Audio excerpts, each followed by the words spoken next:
Tester, tracer, isoler. 3 piliers de la stratégie sanitaire.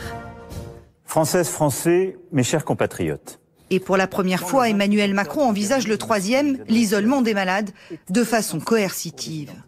Si nous voulons éviter un confinement, nous devons être plus contraignants à l'égard de celles et ceux qui ont le virus.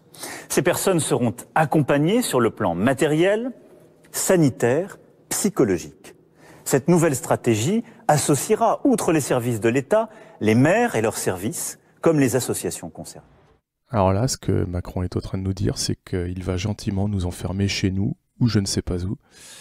Mais on a vu ce que ça donne avec les commerçants. Il a dit qu'il allait les aider, qu'il ferait tout pour qu'au niveau matériel, il ne manque de rien. Enfin, on sait très bien que les commerçants sont livrés à eux-mêmes, ont été obligés de fermer. Donc si demain on nous enferme chez nous, j'imagine les personnes qui vivent seules, les personnes âgées, ça va être très compliqué. Là, on atteint des sommets et ces gens-là, ces gens sont fous, quoi. Un tour de vis qui fait débat. Le gouvernement hésitait depuis plusieurs jours. À plusieurs reprises, le Premier ministre avait exprimé ses doutes. Les Allemands et les Anglais, ils ont mis des obligations à sortir de sanctions pénales. Mais comment vérifier? Ils ont aussi des problèmes d'effectivité, avec un redoutable problème que vous comprendrez. C'est que moi je suis persuadé que vous avez des gens, si vous leur dites que vous avez une obligation de vous isoler, ils ne se feront pas tester. C'est l'effet secondaire probable. Voilà. Donc il faut prendre tout ça en considération. Alors quand on voit comment a été fait la campagne de tests avec les tests PCR en France, oui, il faut prendre en considération que beaucoup de gens ne voudront pas se faire tester. C'est évident. Beaucoup de labos font des tests à 50 cycles. Il faut savoir qu'au-dessus de 35 cycles, on trouve tout et n'importe quoi. On sait que ce test n'est capable de repérer que le SARS-CoV-2 et non pas le virus du Covid-19 qui n'a jamais été isolé. Donc là, on se retrouve face à des mesures prises sur un contrôle qui n'en est pas un. Donc ça pose un réel problème et je pense qu'il va falloir un jour se réveiller par rapport à ça. Débat parlementaire ou simple consultation des partis politiques, la méthode n'est pas décidée, mais l'exécutif souhaite atteindre le consensus. Alors c'est marrant le consensus, parce que c'est une minorité de gens qui décident pour tout un peuple. On parle de consensus entre comités d'experts, des experts qui souvent ont des liens d'intérêt, consensus entre politiciens, mais les Français, qu'est-ce qu'ils en pensent les Français? Vous croyez qu'ils ont envie d'être enfermés? Enfin je sais pas, mais à l'époque quand on avait la grippe, il y a eu quasiment 30 000 morts de la grippe en 2017, on n'a enfermé personne, on n'a empêché personne d'aller à l'école, on a mis des masques sur personne. Qu'est-ce qui se passe cette année pour qu'il y ait toutes ces mesures? Il y a un moment donné, il va falloir un petit peu se réveiller et regarder les choses en face. C'est pareil, on parle des décès du Covid, mais on ne parle pas des décès du Covid, on parle du décès avec des traces de Covid. Chez nos voisins européens, la question a déjà été tranchée. Dans cet hôtel du sud de Rome, des patients en rémission arrivent de l'hôpital. Désertés par les touristes, les 70 chambres de l'établissement ont été mises à disposition des malades du Covid-19, dont les symptômes sont légers et n'ayant pas d'autre moyen de s'isoler. Car l'autoconfinement, en cas de test positif, est obligatoire en Italie. Tout contrevenant risque une peine allant jusqu'à 18 mois de prison et une amende de 500 à 5 000 euros. Une contravention qui peut atteindre 600 000 euros en Espagne en cas de non-respect de l'isolement. Alors là, on est en train de se rendre compte que d'être malade, c'est un crime. On attrape une maladie, on est des criminels en puissance.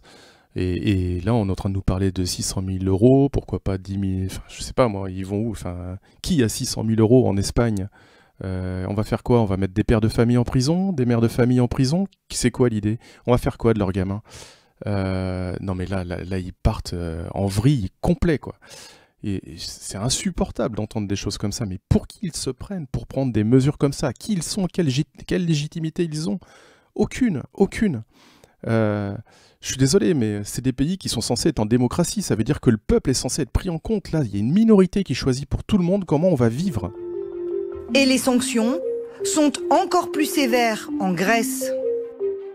Toute personne qui viole son isolement risque 5 ans de prison.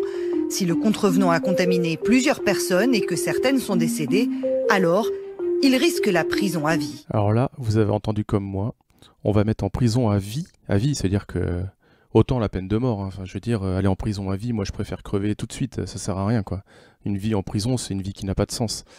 On va mettre quelqu'un en prison à vie parce qu'il a été malade, il a contaminé quelqu'un. C'est-à-dire que on a été malade, on a contaminé quelqu'un, on est comment dire, l'auteur d'un homicide involontaire. Mais ça devient un truc de fou, quoi. Enfin, on parlait de dictature sanitaire il y a peu et les gens commençaient à tiquer. Oui, non, mais vous exagérez et tout, mais regardez ce qu'ils sont en train de dire. Et en général, quand BFM fait un reportage comme ça, tout ce qu'ils évoquent, ça ne vient pas de nulle part. Hein. C'est des sortes de ballons d'essai qu'on envoie pour voir la réaction du peuple. Moi, je vous invite à réagir et que ce soit sur les réseaux sociaux, que ce soit dehors, chacun de sa manière, mais on ne peut pas se laisser faire comme ça. Enfin, on est la France, bordel. Enfin, on a besoin d'être libre et de vivre en paix et qu'ils arrêtent de décider tout pour nous, quoi. Enfin, c'est insupportable. Mais avant même l'Europe, la plupart des pays asiatiques ont rendu obligatoire l'isolement des malades, même peu symptomatiques. Pour tracer les personnes positives au Covid-19, la Corée du Sud a mis en place, dès le mois de mars, cette application. Je dois remplir et soumettre le formulaire d'autodiagnostic 2 fois par jour, un le matin et un en fin d'après-midi. Si je ne le soumets pas, je reçois immédiatement un appel d'un responsable du gouvernement local. Le gouvernement sud-coréen analyse également les cartes bancaires et les téléphones portables pour s'assurer qu'ils respectent bien l'isolement. En refusant de partager ces données, les patients récalcitrants risquent jusqu'à 2 ans de prison. Donc vous avez bien entendu. Il faut savoir que votre smartphone, aujourd'hui, c'est un ordinateur. Hein. Vous avez tous vos réseaux sociaux, vous avez toute votre vie dedans. Donc le simple fait de donner l'accès à votre smartphone à l'État, autant dire que votre liberté individuelle, c'est terminé. C'est-à-dire que vous faites partie d'un tout, un peu comme nous disait Macron dans l'une de ses dernières apparitions sur le 20h. Vous faites partie d'un tout et vous n'êtes plus un. C'est-à-dire que vous n'êtes plus un et indivisible, vous êtes un citoyen français. Vous êtes plus, vous avez plus votre identité personnelle.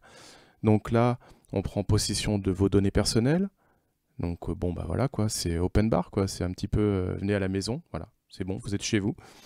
La carte bancaire aussi, faut savoir que la carte bancaire, suivre la carte bancaire de quelqu'un, c'est à peu près l'équivalent de connaître toutes ses habitudes.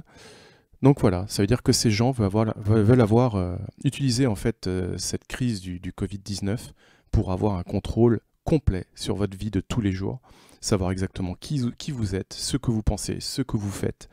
Vous n'avez plus aucune,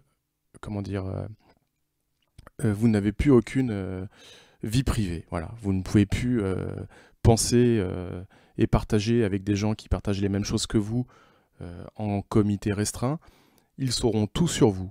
Donc demain, s'ils décident d'aller encore plus dans l'autoritarisme, c'est horrible, horrible ce qu'ils sont en train de faire.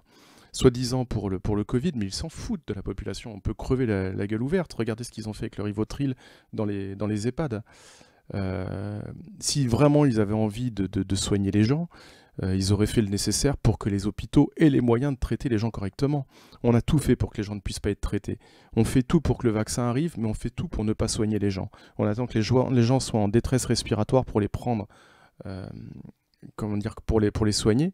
Mais c'est trop tard. Enfin, je veux dire, une fois que la maladie est trop installée, c'est beaucoup plus dur de rattraper quelqu'un qui arrive en réanimation que quelqu'un qui a les premiers symptômes. C'est tellement évident que ça devient insupportable de se rendre compte que les gens ne tiltent pas là-dessus, quoi. Les seuls qui soignent en France se font attaquer de toutes parts, mais ça devrait soulever des questions chez beaucoup de monde. Après, on va dire... De toute façon, à partir du moment où on n'est pas d'accord avec eux, on est complotiste. On a l'impression que tout ce qui touche à de l'opposition politique, parce qu'en résumé c'est ça, ça veut dire qu'on n'est pas d'accord avec eux, on n'est pas d'accord avec leur doctrine, donc on est des complotistes, on est des rassuristes, on est tous les mots qui se terminent en iste, quoi. Voilà. Donc voilà, j'espère qu'il va y avoir un sursaut chez nous et qu'on va arrêter de supporter toutes ces mesures et ces gens qui nous imposent des choses de pire en pire. À chaque fois, ils nous testent, ils voient que ça ne réagit pas, donc ils vont encore un peu plus loin. On a l'impression d'avoir une roue crantée qui clique et à chaque fois, on va plus loin dans le pire. Mais il va falloir que ça s'arrête à un moment donné, quoi. Bon, je vais arrêter là. Je vais vous souhaiter à tous une bonne journée et merci de m'avoir écouté. Ready?